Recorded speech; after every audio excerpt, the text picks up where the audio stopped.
Hello, everyone. Welcome to the World Axis. Today, we're diving deep into an essential and inspiring topic: finding the money to make Europe great again. As the world shifts politically and economically, Europe stands at a crossroads, facing challenges and opportunities that demand bold action and a clear vision. Let's explore how Europe can chart a prosperous and secure future, using its immense potential and resources. With the return of America First policies in the United States, Europe is increasingly standing alone. This isn't a new realization. For nearly a decade, leaders across Europe have acknowledged the need to become more self-reliant.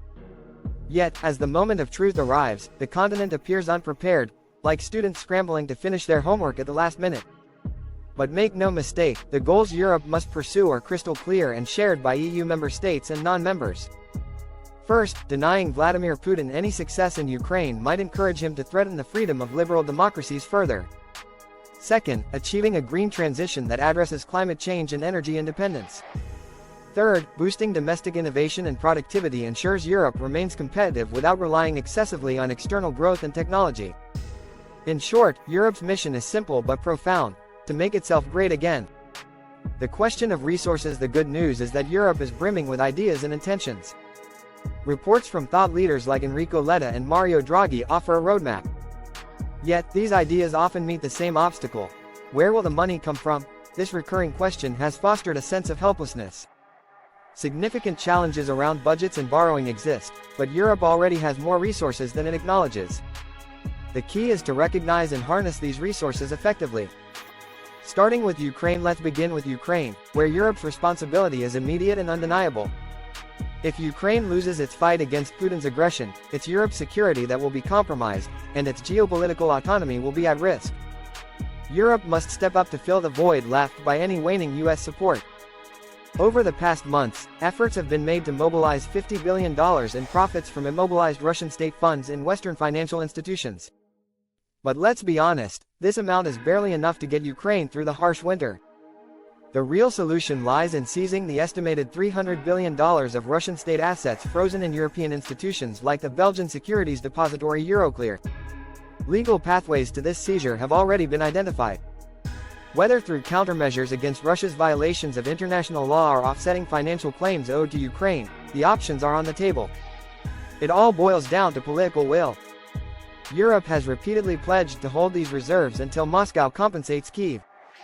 The logical next step is directly enforcing that obligation by transferring the funds.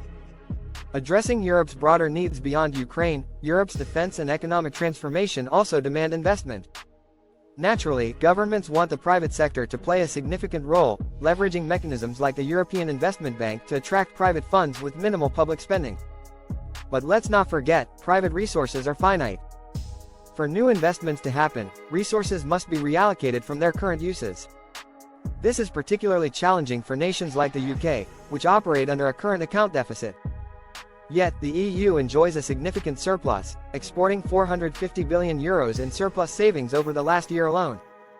Imagine if Europe redirected these surplus savings inward, to fund its transformation, innovate, and become less dependent on external demand. A shift in mentality. This shift requires Europe to rethink its approach.